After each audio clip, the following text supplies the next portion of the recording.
My mother asked me to understand her new family. My phone buzzed with one message, then a knock that sounded like a verdict. Be kind, Elena. They just need a place to land. Behind the frosted pane, silhouettes clustered on my porch. My mother's narrow shoulders, Ricardo's bulk, two strangers towing their lives on wheels. A casserole balanced between them like a peace offering and a threat. I slid the chain back, breathed once, and reached for the handle. Before the latch even clicked, the casserole hit the floor before I opened the door. My mother's new husband was the one who dropped it, but she rounded on me as if I had kicked the dish out of his hands. Elena, she said, stepping over spinach and glass, please try to understand my new family. We can't keep living out of boxes at Ricardo's. Your father's house is too big for you alone. Ricardo stared at the shards with theatrical regret. The two people hovering behind him, his son Tomas and his daughter Camila, did not lower the suitcase handles. Camila lifted her phone like a weapon. Tomas pulled at the gold watch on his wrist, my father's watch, a piece that had gone missing after the funeral. I stood in the doorway and felt the cold from the stairwell creak around us. My father's portrait watched from the hallway, the wedding photo, the one where he wore a suit borrowed from a cousin, and my mother's veil glowed like frost. No one is moving in, I said. Not tonight. Not ever. Don't make a scene, my mother murmured. We had a plan. We discussed a plan. You sign the papers so the bank can refinance. We use the equity to fix the roof and... Tomas snorted. And make the place livable, he said, louder than necessary. It smells like old books. It smells like my father, I said. Ricardo spread his hands. We are not your enemies. We are asking for a chance. Families blend. We met with the notary. Everything is in order. Marta told you. She told me you want me to transfer my share of the house before probate is done. Your father wanted everyone cared for, my mother said, as if reciting. He said it all the time. He also said he'd never mortgage these walls, I said, and stepped aside so they could pick up the pieces. You can come in to clean this mess, and then you can leave. They came in, all steam and boots and impatient sighs, and while they swept and muttered, I stood under the portrait and traced the dent in the frame that had appeared last week. The wood had split where the nail bit it, as if the wall were pushing the picture back out. I grabbed the top edge and lifted. The frame resisted. I pulled harder, and the nail gave with a squeal. The plaster behind it looked wrong, too clean, a lighter rectangle in the nicotine haze of years. Careful, my mother said. If you scratch the wall, we'll have to repaint anyway. I dug my nails along the edge of the rectangle, and a panel loosened like a lid. The air changed. Cold spilled out of the wall. Inside, wrapped in waxed cloth and tied with a gardener's twine, was a thick envelope sealed with a brown-red wafer. My father's initials were pressed in the wax with the brass coin he kept in his desk. Ricardo stopped sweeping. What is that? I didn't answer. The twine scraped my fingers. Under the wax, my father's handwriting tilted like a runner leaning into a turn. If anything happens to me, deliver this to Notary Alvarez. Witnesses' names enclosed. The house held its breath. The kitchen clock ticked in a room that suddenly felt 2 houses away. My mother took a step. Elena, that belongs to all of us. It belongs wherever he sent it, I said, and slipped the envelope into my coat. Tomas put the broom down and moved to block the door. Camila lifted her phone like a weapon. Ricardo smiled without teeth. He said, You're overreacting. We were going to go to Alvarez together. Let's sit, have coffee, review. Move, I said to Tomas. He did, after a long second, but not far. He let the broom clatter to the floor and said half to himself, All this for paper. I stepped out with the envelope pressed to my ribs and walked fast enough that the cold sharpened into something useful. At the notary's office, the receptionist did not look up at the name. I did. The plaque had hung there since I was a child, when the chairs seemed too deep and the room too dark. When Alvarez himself emerged, he looked older, but the line between his brows was the same. He took the envelope in both hands, as if he could feel pulse through paper. I didn't know your father had another instrument, he said. He registered a will last year. Marta bought a copy yesterday. Yesterday? She asked about refinancing the house, he said, apologetic but not surprised. He warmed his hands on the kettle and glanced at the seal again. And yet, he was private about certain matters. He broke the seal with the letter opener shaped like a sword and read quietly at first, then aloud when he called in his assistant to witness the opening. A last will, dated 6 months after the one on file, a codicil tucked behind it, dated 1 month after the surgery. The 2 names listed as witnesses were familiar. Ruth, who cleaned on Thursdays and told me stories in the kitchen with a mug of chamomile, and Mr. Figueroa, my childhood violin teacher, who still smelled faintly of rosin and winter apples. Alvarez cleared his throat. Your father leaves the house to you outright, with the life estate to Marta conditional on her remaining unmarried. He assigns his shares of the firm to you. He leaves a cash bequest to Marta in trust. He names you executor. He knew she'd remarry, I said. He prepared for possibilities, he said, and slid his finger under the codicil. He also states that any refinancing of the house without your written consent shall be null as against the estate. I watched the words sit on the desk like weights. My mother had not remarried quietly. The The day after the funeral, she came home with Ricardo and his 2 adult children and a list of needs printed in bullet points. She said it so calmly, "Please understand my new family," that I had stepped back from my own grief out of habit. Alvarez poured tea that tasted like the inside of the filing cabinets. Marta may contest. She may claim undue influence, lack of capacity, defects of execution. You will need to move quickly to lodge this with the court. Can you reach Ruth? Can you reach Mr. Figueroa? I have numbers for both. I'll call now. When I left, the first snow was thin as flour. At the curb, a familiar car idled. My boss, Asher, leaned over the passenger seat and waved. "Elena, I called. You didn't pick up." "I was with the notary." "I know," he said. "Ricardo called me too. He's concerned." He wore his concern like a tailored scarf. We worked together at the museum, where Asher counted donors and I counted roof tiles and scaffolds and noise ordinances. For the past week, he had moved me off the restoration contract for the East Wing and gave it to a consultant I had never met. "He says you've been erratic. Missing email threads, a budget you didn't submit." I submitted it, I said. He must have lost it between our hallway and your inbox. Asher looked at the snow on my shoulders as if it were dandruff. "Take the day. Take 2. Come back Monday ready to reassure the board. This isn't the time to fight with family." "Thank you for the advice," I said. When I got home, the house smelled like bleach. The floors were dry. Ricardo had left a note on the kitchen table in thick, generous handwriting. "We cleaned. We will come back Sunday to talk like adults. Please don't do something you can't undo."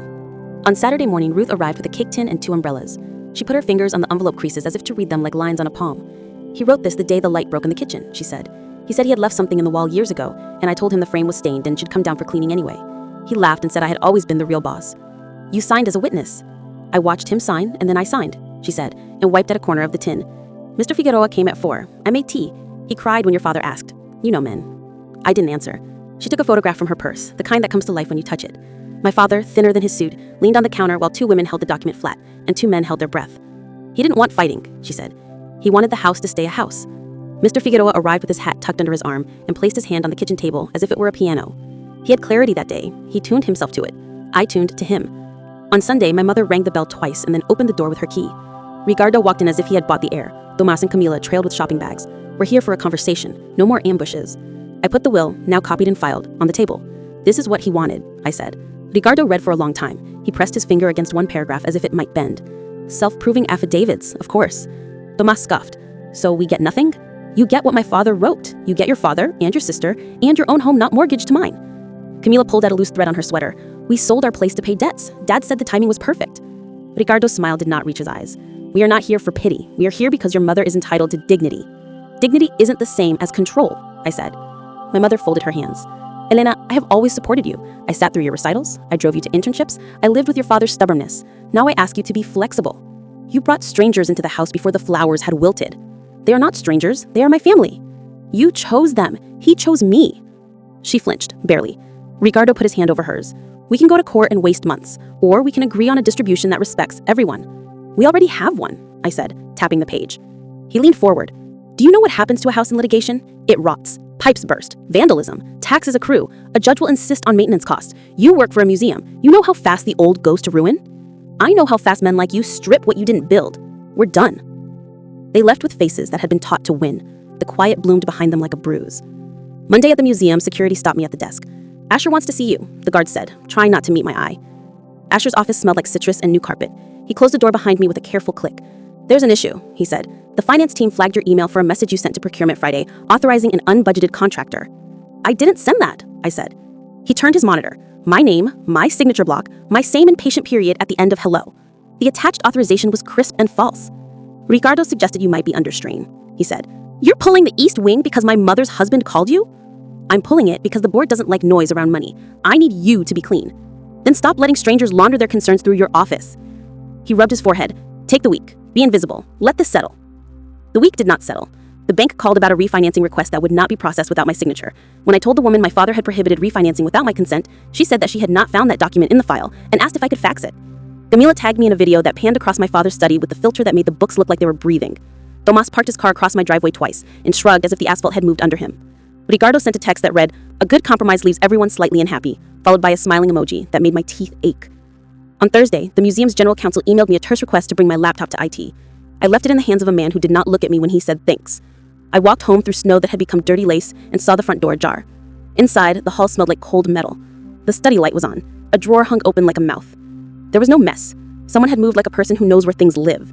The only thing disturbed was the drawer that once held my father's coin with his initials, the one he had used to press the wax. The coin was gone. Ruth arrived 5 minutes after I called. She stood in the doorway and touched the jam. Tomas, he uses his shoulders like a boy. You saw him? I heard the car, she said. I was in the garden cleaning the feeder. He never looks outside of himself. I used the front camera to record the drawer, the tracks in the hall, the missing coin. I called Alvarez and told him I was bringing the duplicate will to his safe that night. At his office, he met me at the door. Your mother came by, he said. She asked if there were any later instruments. What did you tell her? The truth, he said, that there are none later than the one your father brought me, that the court has scheduled a preliminary hearing for next Wednesday. In the morning, my inbox was a reef of messages. One from Asher, dismayed. The board had formally paused the restoration contract, pending a review of my authorizations. 2 from unknown addresses, one with an attachment named pictures.zip. One from an old neighbor with a subject line that just said, "Are you okay?" I didn't open pictures.zip. The hearing drew a small audience of people who hated the taste of their own lives. My mother sat with Ricardo and a lawyer with cufflinks shaped like anchors. Ruth wore her best blouse, pale green. Mr. Figueroa held his hat like a pet. Alvarez shuffled quietly, his tie askew, his eyes bright in a way that meant he had slept badly. The judge asked questions like taps on a wall. Did your father appear of sound mind? Did he sign in your presence? Did you sign in his presence? The answers came in the patient voices of people who know how to wait. My mother's lawyer argued that the later will arose from manipulation during a vulnerable period. He used phrases that sounded like obligations. He said, "Elena lives here and has influence." Ricardo did not testify. He sat very straight and looked like a postcard of a successful man. Camila filmed on her phone until the bailiff asked her to stop. Thomas chewed his lip and stared at the seal on my copied will, as if willing it to peel. When we broke for lunch, my mother followed me into the hallway. "You are humiliating me," she said. "You are trying to sell my father's house to patch debts. I am trying to make a life. Do you think I will spend my last years alone in a rented room while you sleep in 7 bedrooms? Do you know what it is to have your husband leave you with an empty refrigerator and a full calendar of pity?" "Your husband died," I said. "He did not leave you." She made a small sound. "I will not be punished for moving on." "You are not being punished for moving on. You are being refused for moving in." "Please try to understand my new family," she whispered, the same cadence that had dropped my eyes at 15, at 25, at the funeral. "They need stability." "So do I said. In the afternoon, the judge ruled that the will would be admitted for further proceedings and that nothing in the house could be transferred or encumbered until then. Ricardo's mouth flattened, then smoothed. My mother's lawyer requested permission for her to retrieve personal effects. The judge allowed it. We walked out under a sky the color of a bruise. Asher texted, "Need you to come in. Board wants answers at 5. Ricardo's car door opened. He leaned over the roof and called, too loudly, "No hard feelings. We're all doing our best." At the museum, the boardroom smelled like coffee and old upholstery. A screen waited on the wall with my email blown up like a billboard. The general counsel clicked through a slideshow of anomalies that looked plausible at a glance and ridiculous at length. The procurement authorization I hadn't sent, a meeting I supposedly scheduled with a contractor whose website had been registered 3 days ago, a trail of digital fingerprints that looped through my own account as if I were a particularly lazy saboteur. Asher watched me like a man observing glassware. "Tell me I don't have to fire you. Call IT. Ask them who logged into my account from my home IP on the day of the alleged authorization. Ask them to read you the MAC address." The general counsel frowned. I think someone sat at my desk and sent your evidence." The room tightened. Asher looked at me, then at the table, then at his hands. "We'll look," he said. "We'll look now," and walked to IT. The man behind a counter blinked and blinked again. "We don't usually—" "You do now," Asher said. 5 minutes later, he had pulled the log and said as if reading a line from a bad play, "Huh, that's strange." The MAC address did not match my laptop. The home IP had flirted with a nearby cell tower at exactly the time Camilla had gone live to film herself unboxing makeup in my father's study, the video that panned across my desk as if by coincidence. Asher's face closed, then opened. "We'll suspend the review," he said. "I'm sorry. Don't talk to Ricardo again." At home, a bank envelope waited in my mailbox with my name misspelled and a flyer inside for a high-interest bridge loan. I tore it in half and then in half again until my fingers ached. In the study, I put my father's photograph on the desk and taped the back where the nail had split. I turned the portrait toward the window and watched the glass reflect the snow like a second weather. The next day, the locksmith changed the locks. Ricardo texted a Smurfy emoji. Thomas drove by slowly twice. Camilla posted a story from a boutique with the caption, "Retail Therapy," and a song about wolves. My mother did not call. Friday morning, Ruth arrived with a folded sheet and a frown. "They phoned me last night. A man with a soft voice. He asked if I would like to correct my memory for the court." "What did you say?" I said my memory is my memory. He said perhaps he misremembered the exact date. I said perhaps he misremembered his manners. I laughed, and it felt like coughing up a stone. "Thank you." She put the folded sheet on the desk. "It came under the door," she said. It was a copy of a confidentiality agreement drafted by a law firm that did not list an address. It offered a modest sum in exchange for silence about family arrangements. It mentioned the will by date and witness names. It asked me to sign and return by courier to a P.O. box. At the bottom, in a bland font, was a threat, dressed as a warning. Any public assertion contrary to the enclosed plan may expose you to defamation claims and costs. I took a pen and wrote across the bottom, no. Alvarez called at noon to say the judge had scheduled a settlement conference for Monday. Be prepared for a performance, he said. Martha has hired a litigator with appetites. I'm not hungry, I said. At least bring a snack, he said, and I heard the smile he could not quite hold on to. At the conference, my mother's lawyer brought a box of documents and opened it like a magician producing flowers. He argued that the will prejudiced a widow who had given her life to a difficult man. He waved at exhibits that showed my father's donations to the museum and suggested that he had been more generous with institutions than with his own. He offered a compromise in which the house would be sold and the proceeds divided according to a plan that gave me enough to appear satisfied and my mother enough to fund a life with Ricardo and his adult children. Alvarez waited until the lawyer had finished arranging his flowers. Then he asked, very softly, whether the other side would stipulate that no one had attempted to refinance the house without the executor's consent. The litigator's appetite stoned. He said he would have to confer with his clients. He asked for time. He left and came back with his smile reattached. We proposed a life estate for Martha without condition, he said. Your client will hold title, but my client will have the right to occupy without interference. She already occupies without invitation, I said. My mother flinched again and looked small in a way that made me want to hand her a sweater and a grievance. I don't want to fight. I want to live. You can live, I said, and slid across a paper Alvarez had helped me draft the night before, a proposal that allowed her to live in the house until she remarried or cohabited, as my father had set out, and assigned her a monthly trust distribution for expenses, contingent on transparency. It also required that Tomas and Camila not establish residency at the property. It set out boundaries like fence posts sunk into frost. Ricardo read quickly and then slower. Unacceptable, he said. Then see you in trial, I said. On the way out, he caught my elbow. His voice lost its softness. You will regret making an enemy of me. I didn't make you, and I don't need you. That evening, the museum hosted a donor gala. Asher asked if I would come to show the East Wing's architectural models and make nice with the people who write checks. I brought the model in a carrying case and set it on a table under lights that made everything look like glass. Asher made his speech about stewardship and legacy and the story of a city told in plaster and dust, and the donors clapped as if they were clapping for themselves. Halfway through the evening, I saw my mother across the room, in a dress I recognized from a box I had taken to charity last spring. Ricardo was with her, alongside a man with an anchor pin who did not remove his coat. My mother took a flute of champagne and avoided my eyes. When the auction began, Ricardo lifted his paddle often and smiled at the effect it had on the room. He did not win anything. After he cornered Asher near the models, he said, "It's a shame to have so much promise and so little follow-through." Asher made a noise that could pass for a laugh. I placed the model case between us like a shield. I said, "We're done." "We're never done," he said. "Courts are slow, banks are fast, snow melts. Walls stand." When I got home, the study window had been jimmied. The sash looked polite about it, as if apologizing for the marks. Inside, a smell of wet wool and cologne lingered. The only thing missing was the photograph I had taped back together, the wedding portrait. They didn't want it for sentiment. They wanted the stamp. I called Alvarez and told him. He said he would inform the court and request an order for non-interference. He sounded as if he were already writing it in his head. We will outweight them, we will outwalk them. At dawn, my phone buzzed with a message from a number I didn't know. A picture filled the screen. The wedding portrait, propped against a concrete wall. The frame looked wrong, new, without the dent. The caption read, "We found our own memory." I replied with a photograph of the court order that arrived by email an hour later. It forbade anyone from entering the house or removing property without my consent. I taped it to the inside of the front door, like a curse. The trial, when it came, did not feel like a climax. It felt like paperwork wearing a robe. Witnesses spoke, exhibits were admitted, objections rose and sat. The judge listened as if listening was a profession.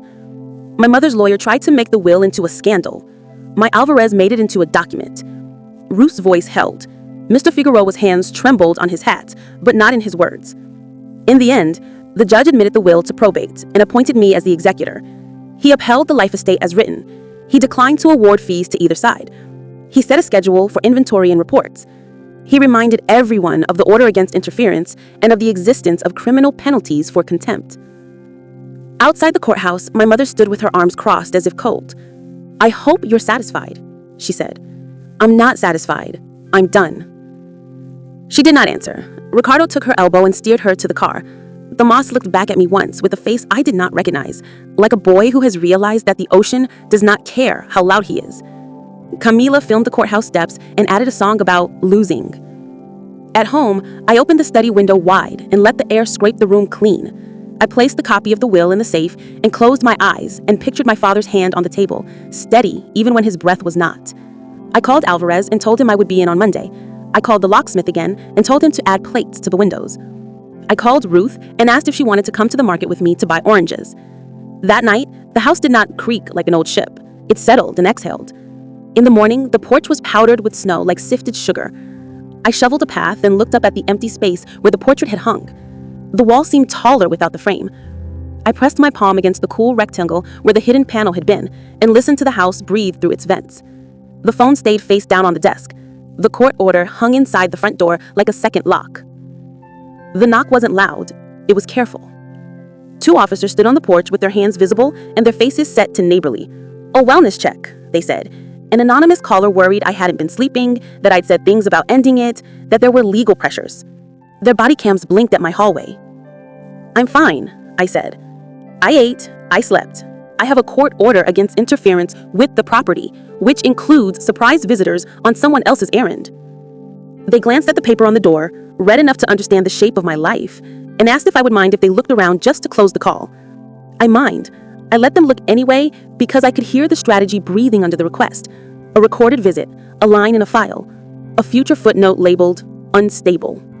When they left, Ruth texted that she was on her way with soup. She arrived before their taillights disappeared. She set the pot on the stove, moved through the kitchen as if nothing had changed, and then lowered her voice. There was a car idling 2 blocks down, a man on his phone with those little white sticks in his ears, talking like his jaw had a hurry. "Tomas," I said. "Or the father," she said. "They used the same mirror."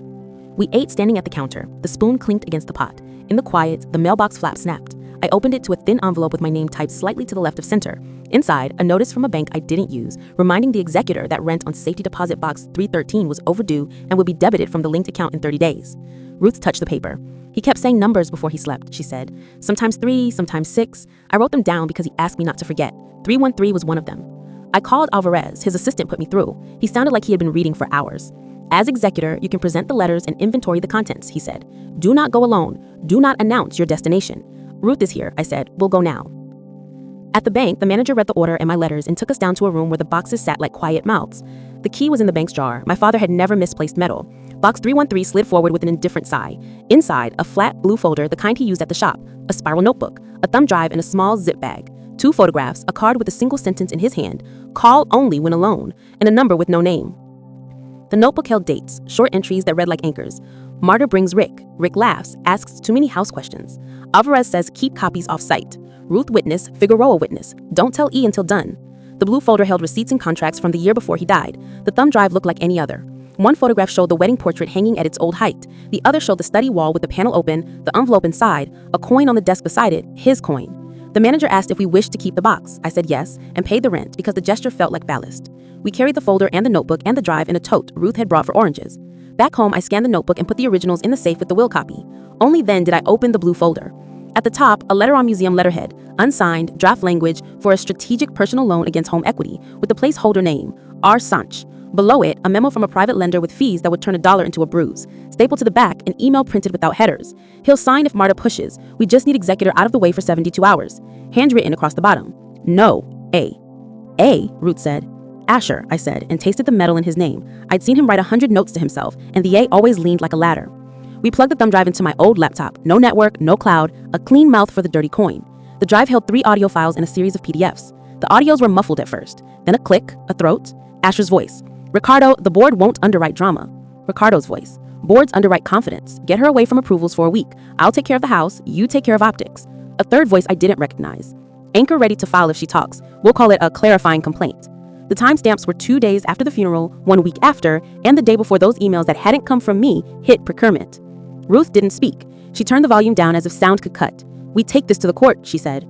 We take it to IT first, I said. If I walk into the boardroom with sound in a drive, they'll call it drama. If their own logs rhyme with this, they'll call it governance. I set the thumb drive in a porcelain dish, slid it into the safest drawer I owned, and copied the files to 2 other drives that would live in separate rooms. Because I was my father's daughter, and his paranoia was a language I finally understood.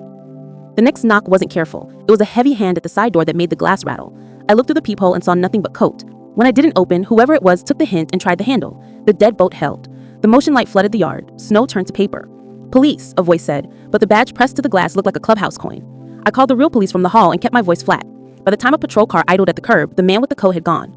The officers took a statement, photographed the scuffed paint, and suggested stronger screws. They were polite. They were tired.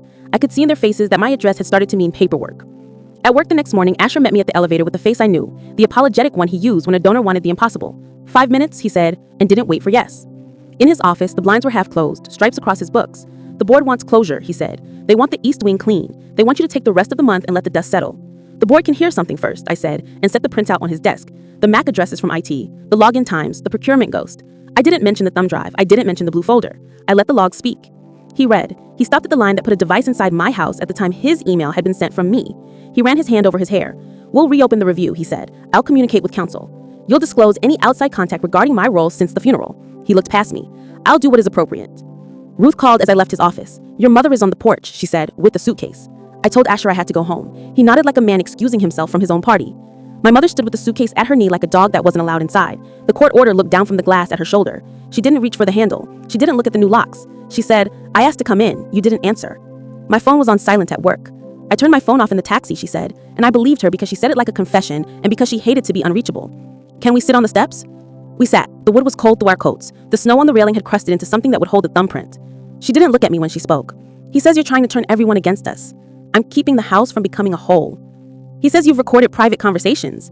I have recorded my own house being broken into. I have saved emails I didn't send. I have kept the documents Dad made me responsible for." She closed her eyes for a breath. "He says you want me alone. I want you safe, and I want you to stop letting other people spend you." She opened the suitcase to find a tissue, and the items inside told their own story. 2 dresses hung flat, a bag with a toothbrush and nothing else, a thick envelope with her name on it, the kind of man slides across a table when he wants someone to feel handled. She set the envelope on her lap and didn't open it. "He brought this home last night," she said. "He told me to sign. It said consent to refinance. I told him we could not, we would not. He told me I was ungrateful." "You didn't sign," I said. "I didn't sign," she said. "He slept at the Moss's. He has a suitcase too. He said he would come back with a locksmith and a paper. I thought, my daughter will have the paper that matters." Ruth appeared with 2 mugs and the look she saved for storms. She sat on the step below us and put 1 mug into my mother's hands and didn't say anything about the suitcase. The text arrived while we watched snow blow off the evergreen across the street, a photo of my study window taken from the yard at dawn, the reflection of a man in the glass, a caption that read, "Talk before we force talking." I saved it, sent it to the officer who had taken my statement, and then to Alvarez. He replied at once with a single sentence. "Judge on duty is expecting a motion. Can you be downtown in an hour?" We could. Ruth locked the door with a feeling. My mother wheeled her suitcase to the curb as if it might decide to go somewhere without her. At the courthouse, the judge on duty listened without blinking. Alvarez presented the logs, the text, the photographs of the pry marks at the window, the bank notice for a deposit box, the will. He used words that belonged in rooms like this: contempt, interference, intimidation. The judge issued a temporary restraining order against Ricardo and his adult children, named, with distances measured in feet and consequences measured in days. He signed it with a pen that had weight. On the sidewalk, Alvarez exhaled steam and said, almost to himself, "Now we inventory every drawer." We did, like a census. Ruth's writing labeled the boxes. My mother's hand shook when she wrote kitchen, glass, and then pressed the tape down twice, as if it might lift. In the study, the desk yielded the tidy wreckage of a life. Rubber bands that remembered other shapes, clips that had held crises together, a small stack of sticky notes with phone numbers that rang to people who would never answer this house again. The bottom drawer, the one that had held the coin, held nothing but a velvet pouch with the bank's logo stitched into the corner. Empty. "Tomas took it," I said. "Or he hid it," Ruth said, and tapped the underside of the drawer. "He is not as clever as he wants to be." We carried the boxes to the safe room Ruth had named, the one with the piano my father had never learned to play. We ate soup out of mugs and fell asleep on top of the covers because the house felt most itself when we didn't pretend to belong to it. I woke to my phone ticking against the nightstand with messages. Asher asking for a follow-up, the officer confirming service of the order, a number I didn't recognize sending a single phrase, "Check the beams." The study beams were paint over pine, heavy, the house is bones. I climbed the step stool and ran my fingers along the joint where 2 pieces met. Paint flaked under my nails. A screw head shone where wood should have been smooth. The patch came away with a nudge from a butter knife. Inside, a space the size of a cigarette pack. Inside the space, a micro camera and a SIM card. Ruth whistled through her teeth and said, "He wanted to watch the room where you kept saying no." I held the camera like a dead moth and set it in the dish with the thumb drive. I bagged the SIM. I sent pictures to the detective. I sent pictures to Alvarez. I sent none to Asher. He called anyway. "The board wants to know if you're bringing the East Wing model to the public lecture tomorrow," he said, voice scrubbed of everything but event. "I'll be there, and you'll want to be too." At the lecture, the hall smelled like coffee and the dust that lives in curtains. I set the model on a table and a sign that said Phase 1, scaffolding, in a font that looked expensive. Asher made his welcome. He was good at it. His voice warmed the room as if donors were candles. When it was my turn, I talked about how load paths and the skin of the building and the way the oldest bricks remember weather differently than the new. I kept my eyes on the model so I wouldn't see him try to calculate his way through what I was not saying. After, a man with an anchor pin on his lapel stood near the coffee urn and spoke as if to the air. Some people don't understand when a story is over. They keep talking. It becomes noise. I poured coffee and didn't drink it. "You like endings, so you can sell the next beginning." He smiled without moving his cheeks. "Be generous, Elena. Your father wasn't. He left this house to someone who wouldn't mortgage it to buy other people's second chances. Then maybe we buy yours. Leave the job, take a grant, write a book on roofs. Everyone wins. Except the truth. The truth is a mood." He lifted his cup as if I had made a joke he could afford to enjoy, and walked away. Back home, the voicemail light blinked. A woman's voice said she represented a donor who wished to remain anonymous and would be delighted to fund a soft landing for you if you agreed to disengage from high-conflict property matters. I saved it, sent it to Alvarez, and deleted nothing. When the detective called, he sounded awake. "We pulled footage from the traffic camera 2 houses down the night your window was jimmied. We have your mother's husband on tape walking up your path with a man matching Tomas's description. We also have your neighbor's ring, picking him up leaving with something under his coat. We'll bring it to the prosecutor. Thank you." He cleared his throat. "You should know he's well connected," he said. "He'll try to make this messy." "It's already messy," I said. "Then keep your locks changed and your friends closer." The next morning, the envelope on the mat had no return address. Inside, a photocopy of a deed for a parcel of land I didn't recognize, small, on the edge of the old industrial district. Grantee, my father. Consideration, $1. Handwritten in the margin, in his even script, 4E. The date was a week before his last surgery. Ruth traced the line with her nail. "A place to move the fight," she said. "Or a place to keep something you didn't want to keep here." We drove there because the day was not getting shorter. The parcel was a triangle at the bend of a street where a factory had burned and then been ignored. A chain-link gate hung as if ashamed. We stepped through. The snow was thin enough to show the prints of people who had passed only in a line along the fence. In the corner, behind a collapsed pallet, a door slumped in the foundation wall like a closed eye. It opened to a room the size of the study where dust had forgotten how to float. A workbench held jars of screws and nails, organized as if someone had needed to fix small things always. On the wall, 3 cardboard tubes, labeled in pencil, House Original, House Additions, House Redline. I eased the caps off. The first 2 were blueprints. The second was the same prints with my father's notes in red. Careful, dated, and in one corner a block of printing that wasn't his. A different hand had marked the study wall with a rectangle and written, "Frame here, hide here," then smaller, "Coin here." Ruth exhaled like someone had set down something heavy. "She built a map of what he hid and where," she said. The noise behind us was small and not small. A foot on loose gravel, a breath caught. I ran and reached the threshold in time to see the shape in the doorway step back. I ran and reached the threshold in time to see a coat cut across the light. Outside, the street held its cars and its wind and not the man. On the ground, a torn corner of a photograph, the texture familiar. It was the wedding portrait's back, peeled from new frame to old foam. I pocketed the scrap and locked the door from the inside, and then realized that was not how locks worked. We rolled the tubes, slid them into the tote, and left through a gate we fastened with 2 lengths of wire we found under the pallet, because it made us feel like we had told a story to the fence. At home, I called Asher and told him I would need 3 days. He asked if I was all right. I said I was busy. He didn't ask with whom. I spread the red-lined blueprints on the study table and aligned the edge with the real wall. The rectangle over the frame matched the panel we had already opened. Another mark sat 3 feet to the right, at the height of my chin. The note there read, "Second." The stud finder blinked as if it had found a heartbeat. I pried the trim. The wood gave with a sound like a breath leaving. Behind it, wrapped in waxed cloth and tied with twine, something waited the way a letter does when it knows its reader. I slid the bundle free, untied the knot, and found a shallow box with a hinged lid. Inside, the brass coin with my father's initials and a tongue of metal on the back that made it more than a coin. Next to it, a short metal bar with squared ends, some kind of key. Under them, a note. "If you're here, you are fighting. Use this at the place that used to sell typewriters." I thought of the Triangle lot, then of the old shop on Larkin where my father had taken me when the printer broke, the store that closed the year I left for college. "It became a locksmith," Ruth said when I described it, "then a mailbox place, then empty." We drove there without telling anyone. The windows held paper that had turned the color of tea. The door gave when I pushed, and the bell above it rang like a memory. The counter still smelled like graphite. In the back, a cabinet with tiny drawers waited, labeled with letters that used to mean brands. We tried the coin on the one marked Royal. The tongue on the back slid into a notch, and the drawer clicked and yielded. Inside, a small, steel safe built into the cabinet frame, a keyhole the shape of a square. The bar in the box fit. The safe door opened with a noise that felt too loud for a room this still. Inside, a ledger, a stack of letters held with a purple ribbon, a passport in my father's name that had expired 5 years ago, a single page with 3 signatures, my father's, Asher's, and a third that belonged to nobody I trusted.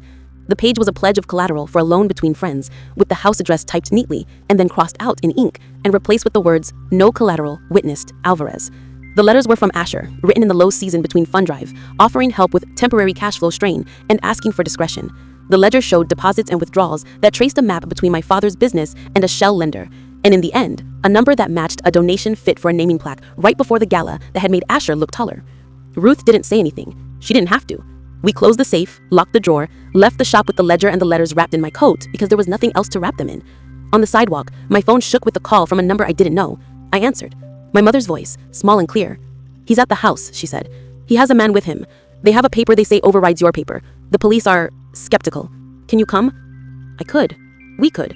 We drove without talking. Snow salted the road. When we turned onto my street, a tow truck blocked the lane and 2 cruisers angled their lights at my front steps. Ricardo stood in the yard with his hands out and his smile pinned to his face like a name tag. The man with him wore a coat with an expensive collar and held a document up to the patrol officer as if paper could swear. I parked in the middle of the street and walked straight to the officer. "Restraining order," I said, and held it up. "Executed, served, active." Ricardo's smile didn't move. "We have a court date," he said. "We're asserting rights." "You asserted your face into my window," I said. "We have a video. We have your prints on the frame. You can assert at the station." He looked at my mother then, and for a second, his face emptied and showed the work it took to hold it together. He put a hand out toward her suitcase. She didn't move it closer. The officer took the paper from the man with the collar, read the first line, and said, "This is a letter from a mediator. It is not a warrant." The tow truck hissed. The driver leaned against the fender and pretended not to listen. Tomas sat in the cab with the door open, his foot on the step, his jaw working. Camilla's phone hovered like a fly. "Back away from the porch, now." They did, pulling their certainty like a coat around their shoulders. The tow truck backed up. The cruisers held their lights for a breath and then turned them off. The street went back to being a street. Inside, the house felt small with all the air we had carried in. Ruth locked the door and the chain. My mother sat on the second step and looked at her hands. She said, "I chose fast. Fast chose me back. I forgot how to stand still." "We'll stand a while now," I said, and didn't tell her what the ledger in my coat would do to the boardroom where Asher smiled for a living. The phone vibrated against my pocket from a call from a number I didn't know. I answered. "Alvarez." He didn't use hello. "The judge has set a hearing on the contempt and the restraining order for Friday morning. Bring everything. Bring the drive, bring the logs, bring the ledger if it says what I think it says." I said it says more. It draws a line from the house to a donor wall. He was quiet for a second. "Then be prepared for them to move the venue," he said, "and be prepared for them to offer you a number." "I'm prepared," I said. That night, the house settled the way a boat does when the wake passes. I slept on the sofa with the ledger under the cushion because I didn't trust any single box with its weight. At 3, the radiator clicked like a metronome, and the floorboards answered and the wind said what wind always says, "Keep moving." I got up, walked to the study, and turned on the lamp with the shade my father had never replaced. On the table, the red-lined blueprint waited under a paper weight that belonged to my grandfather, a glass hemisphere full of bubbles. The mark labeled second led to a third, a small square near the baseboard behind the filing cabinet. I moved the cabinet. Ruth was woken at the sound and came to hold the flashlight. The square covered a hole just big enough for a hand. Inside, another package in waxed cloth. It was heavier than the one with the coin. I opened it on the desk, and there was no coin, no key. There was a phone, old but charged, with 4 videos queued and ready, and a single contact in the address book named A.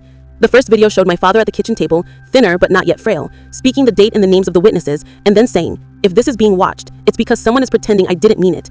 The second showed Asher at my father's workbench, hands around a coffee mug, saying, "We'll float you, but keep Elena out of the signatures. She'll slow everything down."